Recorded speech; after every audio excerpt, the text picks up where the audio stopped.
Hey friends, welcome back to the channel. I'm excited to share another amazing story with you today.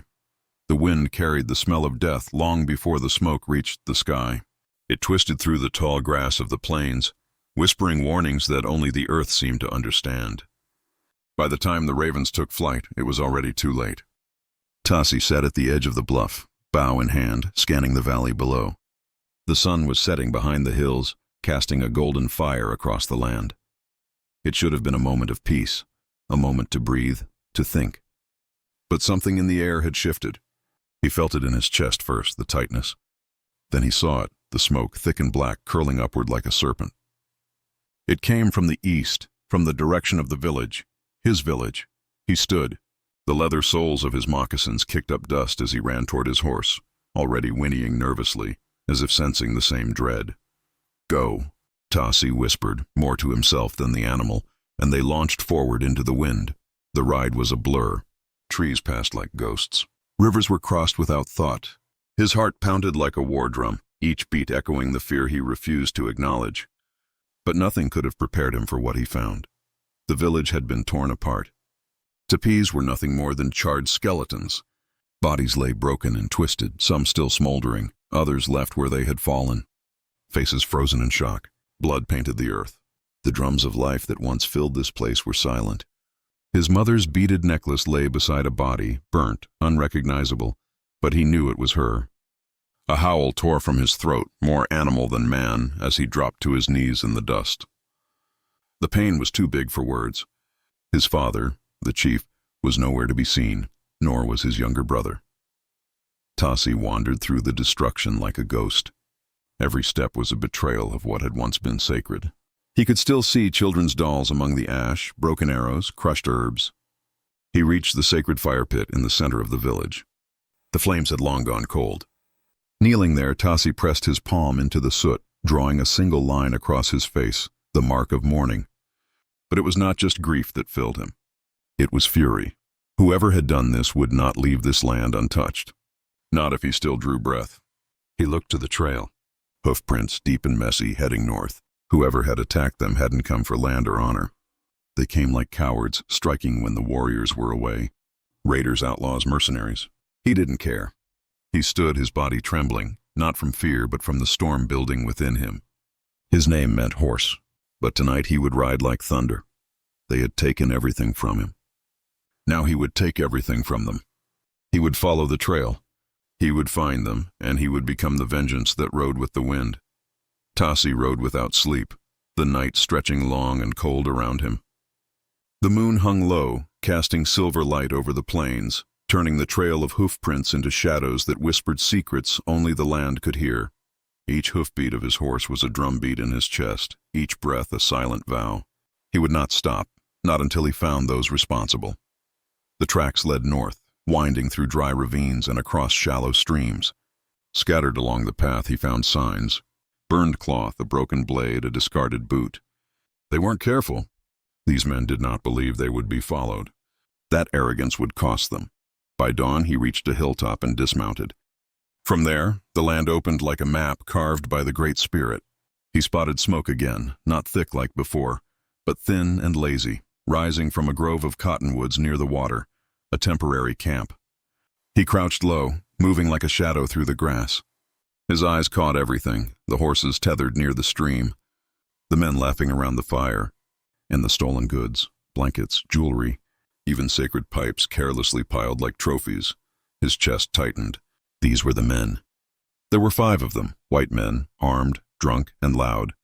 They had no fear of retaliation. One of them tossed bones into the fire still red with meat. Another polished a tomahawk, not his own. Tasi's hand gripped the bow at his side, but he did not move yet. Not like this, not in anger. He needed more than vengeance.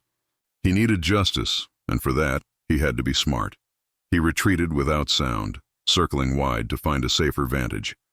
As the sun climbed higher, the men began to stir, lazily packing up their stolen camp. They were preparing to move. That's when he saw him. His brother, bound, bruised but alive, tied to one of the horses. Tasi's breath caught. Hope flared, dangerous and blinding. He had not expected survivors, and now he had more than revenge to drive him. He had a reason to live. He backed away fast and low, retreating into the tall grass to plan. He would follow them until the time was right. Attack now and he risked losing his brother. Wait, and he might find the weakness he needed. The plains offered cover. The sky gave him time. He would use both. That night he lit no fire. He drank from a creek and rested beneath the stars, his horse grazing nearby. Sleep eluded him, but that didn't matter. His mind raced with thoughts of his brother, of the fire, of what must be done. The ancestors were watching. The spirits of his family walked beside him. He could feel them in the rustle of the grass, in the cry of the night birds, in the silence between heartbeats. This was not just a hunt. It was a journey beyond the world of the living. Tomorrow the war would begin. The third day dawned with a sky the color of rusted copper. Clouds hung heavy in the east, threatening rain, but the wind carried only dry heat and the restless whisper of grass. Tasi rode low in the saddle, cloaked in the dust of the plains, his eyes fixed on the trail ahead. The raiders had moved slowly, their pace lazy with confidence. They didn't bother to hide their tracks, dragging stolen goods and a bound boy behind them. Every print in the earth told Tasi a story, where they paused, where they argued, where they had laughed with blood on their hands. He followed, patient as the river carving stone. By midday, the men had reached the base of a rocky ridge and set camp near a twisted cottonwood. Tasi stayed hidden in the hills above, belly to the ground, watching. His brother sat slumped against a tree, arms bound, lips cracked from thirst. The sight twisted Tasi's stomach, but he did not move. He had no allies, no advantage, and only one chance. The raiders were armed and drunk again. Two of them wandered off to hunt rabbits, laughing like fools. That was the moment. Tasi slid down the slope, every step measured, breath held tight. He moved like a spirit, silent and unseen, reaching the edge of the camp as shadows lengthened across the earth. One guard sat by the fire, blade in hand but half asleep. The others were out of sight. Tasi drew his knife and crept behind the man. The blade slid across the throat, quick and clean. No scream, just a soft choke and then silence. He dragged the body into the brush, heart pounding like thunder. Then he reached his brother. "Wana," he whispered, and the boy's head snapped up, eyes wide with disbelief. "Shh, I'm here." The boy nodded, tears mixing with dirt on his cheeks. Tasi cut the ropes, his hands shaking as relief warred with rage. They had to move fast. He gave Wana a water skin and helped him to his feet. But the boy stumbled, too weak to run. Tasi bit back frustration and lifted him onto his back. They slipped into the trees, moving fast but careful, each crunch of leaves beneath their feet a risk. A shout rang out behind them, then another. The body had been found. The hunt had begun. Tasi ran, lungs burning, the weight of his brother pressing into his back. Arrows whistled past, thudding into bark and earth. He ducked, weaved, moved like the wind. Behind them, curses filled the air. Rage, confusion, fear. The raiders didn't expect this. They never thought prey could bite. When he reached the edge of a dry creek bed, Tasi ducked low and rolled into a patch of brush. There they stayed, breath held, waiting. Footsteps thundered past. Then silence. They had escaped for now. Tasi exhaled, the fury still burning in his chest. One of them was dead. That was only the beginning. The rest would follow. The rain came at dawn, falling in sheets that turned dust to mud and washed blood from the leaves. Tasi and Wana lay beneath a blanket of pine boughs hidden deep in the forest, their breaths steaming in the morning chill. The boy slept fitfully, his body shivering from exhaustion. But Tasi kept watch. His knife rested on his knee, eyes never still, listening for anything that did not belong to the rhythm of the woods. The earth was quiet now, but he knew better than to trust peace. It was only the breath before the scream. The raiders would be hunting them, angry, armed, desperate. But they didn't know the land, not like he did. This forest had cradled him since birth. Every ridge, every stream, every deer path whispered secrets to him. The trees knew his footsteps. The birds quieted when he passed. He was not alone here. He was part of something ancient. As the storm passed, he helped Wana drink from a leaf-cupped pool and chewed bark to ease the boy's fever. They spoke little. The silence between them held more than words could. Wana's eyes burned with the memories of what he had seen, his childhood reduced to smoke and screams. Tasi saw that same fire in his own reflection. When the boy slept again, Tasi gathered stones and built a small circle in the soil. One by one he named the fallen, his mother, his uncle, the children who would never run through the fields again. Each name was a weight, a wound reopened. He carved their symbols into the stones with his knife, lines, animals, stars, and placed them gently at the base of a pine. "You are remembered," he whispered, "and you are not finished." The forest seemed to still around him, the wind pausing as if listening. He did not cry, not now. Grief would come later, when there was time, when vengeance had been paid. He stood and turned towards the ridge. The tracks of the raiders were faint now, fading beneath the rain, but he knew the direction they would travel, toward the canyons, toward the trading trails, toward safety. But there would be no safety. Not from him. That night he found an old hunting cave and carried Juana inside. It was dry and warm, the fire smoke drawn away by a hidden vent in the rock. He cooked roots and dried berries, feeding the boy slowly, carefully. When the meal was done, Juana finally spoke, his voice no louder than a breath. "You came for me," Tasi nodded. "Always." The boy's eyes shimmered with something between sorrow and strength. "They said you were dead. They were wrong." Outside, wolves howled in the distance, their song rolling through the trees like drums before war. Tasi tightened his grip on the knife. He would return to the trail tomorrow. Now it was personal. Now they had names. Names he would carry like arrows in a quiver, and one by one, each would find its mark. The next morning broke sharp and cold. The sky a pale gray stretched over the horizon like tanned hide. Tasi left Juana in the cave, hidden beneath firs with water and dried roots close by. "I will come back," he said, and his brother nodded, too weak to argue. The forest watched him as he stepped back into the world. No more hiding, no more waiting. He would not follow the trail quietly this time. He would let them know he was coming. He moved with purpose, a ghost among trees, every motion silent but certain. He tracked the raiders west, past crumbled cliffs and animal paths, through river crossings and dry washes. Their trail grew fresher with every mile. He saw their campfires still warm, their prints more distinct in the softening earth. The distance between them was shrinking. Midday brought the scent of smoke again. He climbed a rock shelf and saw them below in a small clearing. 3 of them now, 2 missing, likely dead or gone. They lounged around a fire, one sharpening his blade, another tossing scraps to the dogs.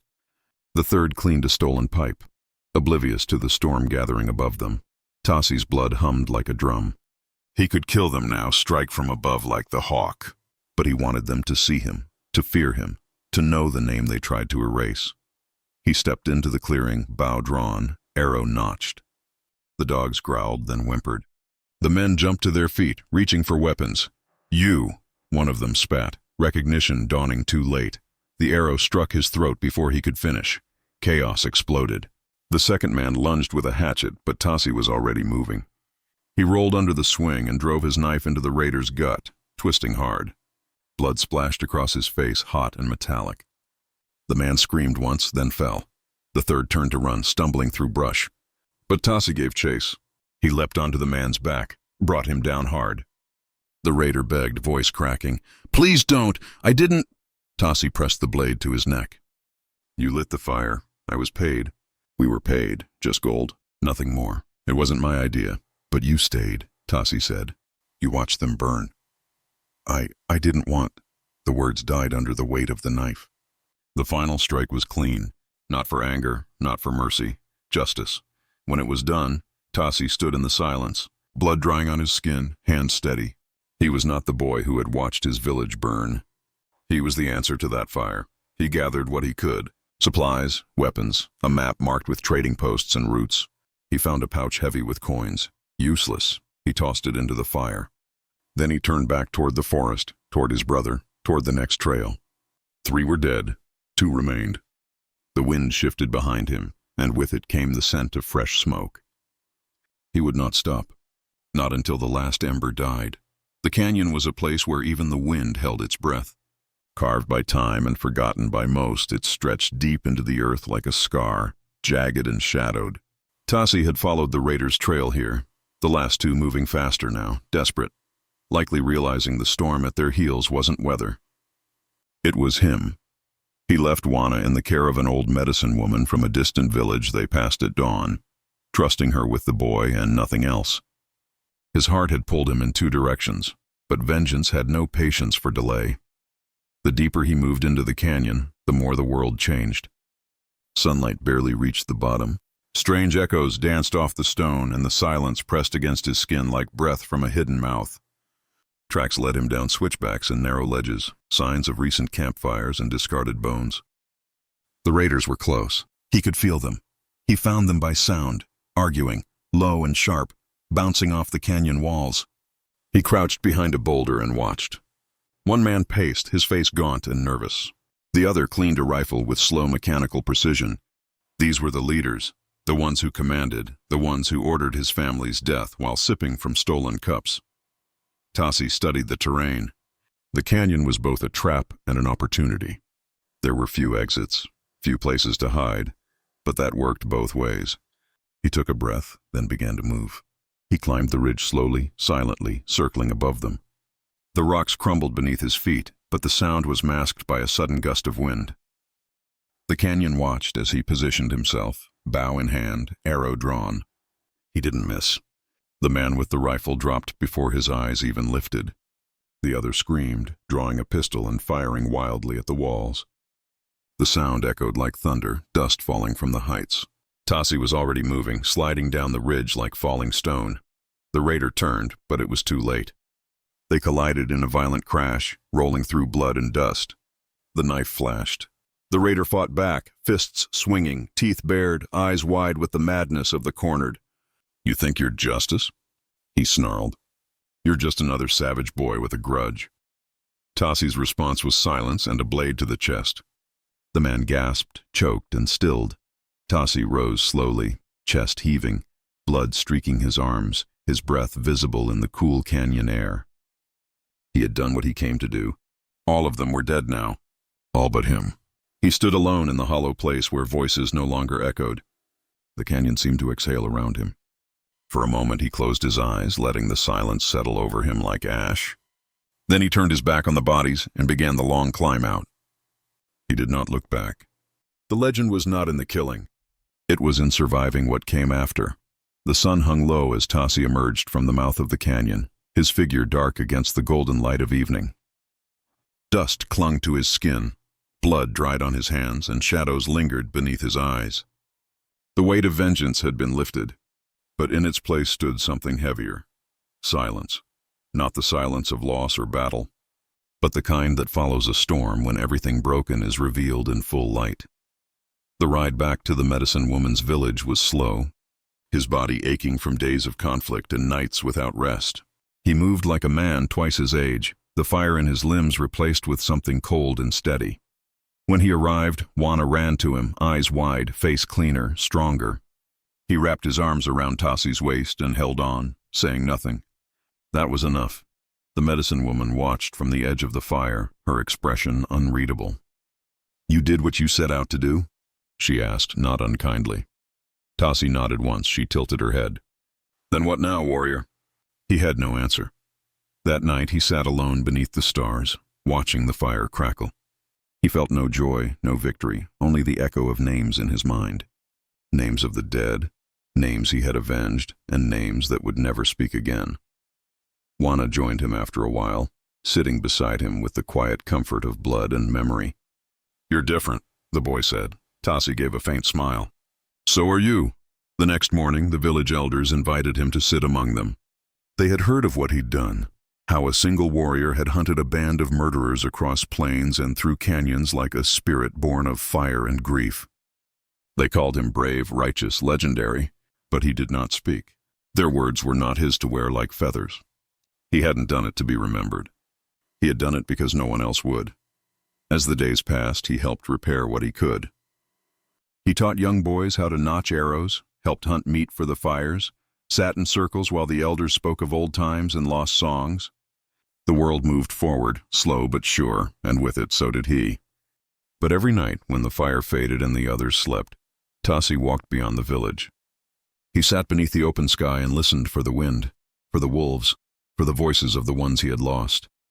They did not speak, but he could feel them there, woven into the land, watching, waiting. He did not cry. He had no more tears left to give. But his silence was no longer hollow. It was full of memory, of names, of purpose. He He was no longer just a son or a brother. He was a story, a lesson passed from mouth to mouth, a warning whispered on the wind. He had gone into the wild to find justice, and in doing so had become something else entirely. A warrior, a legend, a ghost the plains would never forget. The days turned into weeks, but Tasi never truly returned. His body was there, mending arrows, guiding hunts, standing at the edge of the fires, but part of him remained in the ashes of his village and the blood-soaked soil of the canyon. The elders noticed at first. They spoke of the way he walked as if listening for something only he could hear. Children watched him with reverence, but also fear. He had become a symbol of something bigger than himself, something haunted. One evening, as the village prepared for the coming moon ceremony, Tasi was called to the sacred circle. The drums were low, the chants soft, the air thick with the scent of sage and cedar. Wana sat among the others now, wrapped in a new deerskin robe, his face painted with healing white. He smiled more often, but his eyes still held the reflection of flames. When Tasi stepped into the circle, the oldest among the elders rose. His face was creased like folded hide, his voice a wind-bent tree. "You have returned our blood, our honor, our story," he said. "But you carry more than vengeance. You carry memory." The others murmured their agreement. The elder reached forward and touched Tasi's chest with a feather dipped in ochre. "You must not become what you fought." The words hit harder than any blade. That night, Tasi sat alone again. He did not watch the fire. Instead, he stared at the stars, trying to read the path his spirit had taken. The vengeance had burned through him like a fever. But now that it was gone, he felt hollow. Not broken, but not whole either. In the silence, he thought of the raiders, not their faces, but their fear. They had died as cowards, not warriors. And in that moment, he understood something.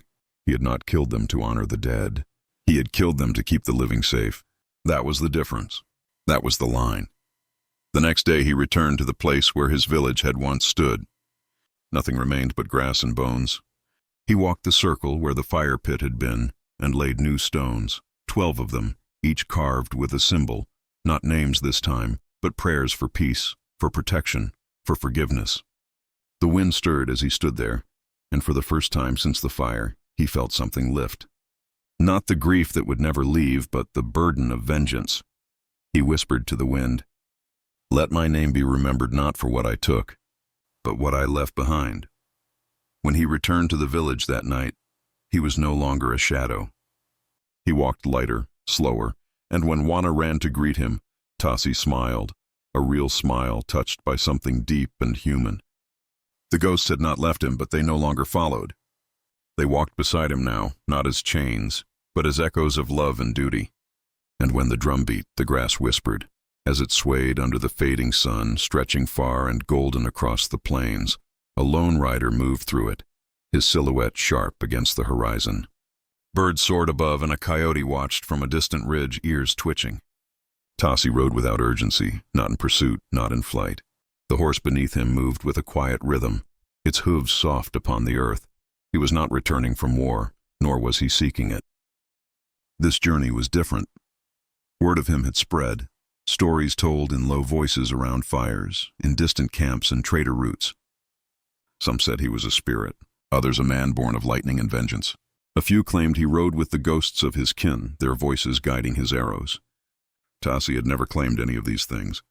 He let the stories rise like smoke from the ruins he had left behind. His path had led him to scattered settlements, villages struggling under threat, families too small to defend themselves, too proud to run. Not once did he ask for shelter, food, or gratitude. He gave his help in silence, then rode on, a man carrying more than his own story. In one village, he found a mother who had lost her son to the same raiders that had taken his family. He buried the boy's remains in the high hills beneath a tree that overlooked the valley.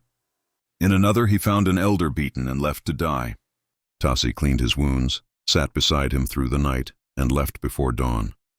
These were not grand victories. There were no cheers, no dances. Just the quiet work of one man who understood what it meant to lose everything and still wake up the next day.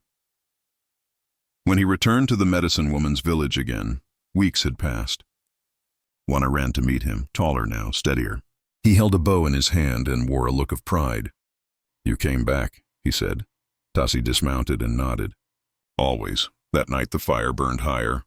Children gathered near him, eyes wide with curiosity. Is it true you can hear the dead? One asked. Tasi smiled faintly. Sometimes, but mostly I remember them. Do they still speak? Another whispered. He looked into the fire, watching its dance. Embers shifted, carrying the scent of rain and pine. Somewhere in the dark, a drum began to beat, slow and deep, like the pulse of the earth. Tasi stood, lifting Juana onto his shoulders as laughter rose around them. He did not feel alone. The pain was still there, yes, but so was peace. Not the kind that forgets, but the kind that accepts. As the wind stirred the smoke into the stars, he closed his eyes and breathed it in. The land had changed. He had changed. But the story was not over. Not yet. In the silence between beats, the wind carried a whisper, and the whisper carried a name. Tasi, the one who returned. Years passed, but the story of Tasi did not fade. It lived in the songs of elders, the quiet prayers of mothers, the wide eyes of children huddled near the fire. His name was no longer spoken with sorrow or vengeance, but with reverence. In time, the boy who had once knelt in ash became a symbol of something greater. Not justice, but memory. The plains remembered him. The rivers, too. Even the stones, warmed by sun and worn by time, seemed to hold pieces of his story. He never settled in one place, never claimed a home. But wherever he rode, people knew peace would follow. Some said he was a ghost wandering until the last soul he loved was reborn. Others believed he had been chosen by the Great Spirit to walk between worlds, neither fully man nor myth. But in truth, Tasi remained just what he had always been. A man with a promise, a man with a past. One autumn evening, as the air turned crisp and the first frost clung to the grass, he returned once more to the land where his village had stood. There was no trace of the destruction now. Wildflowers bloomed where ashes had once fallen. The sacred circle had been rebuilt. Stones placed carefully by unseen hands, perhaps by the wind itself. Juana walked beside him now, a young man with broad shoulders and steady eyes. They moved without speaking, understanding each other in the quiet way only brothers do. You're ready, Tasi said, handing him a bow wrapped in red cloth. Juana nodded, not with pride, but with purpose. He had grown into his strength, shaped not by anger, but by stories and survival. They lit a fire that night in the center of the old circle, the last fire Tasi would ever light on that soil. The flames rose, not with fury, but warmth, painting the night in gold and shadow. Around it others gathered, elders, children, wanderers who had followed the whispers of the wind to find the place where legend had been born. Tasi stood among them, quiet, his long hair streaked with gray, his eyes still sharp as flint. When a child asked if he was the same warrior from the stories, he simply smiled. The warrior in the story is no longer me. He belongs to the fire now. They didn't understand, but that didn't matter. Stories are not meant to be held. They are meant to be passed on.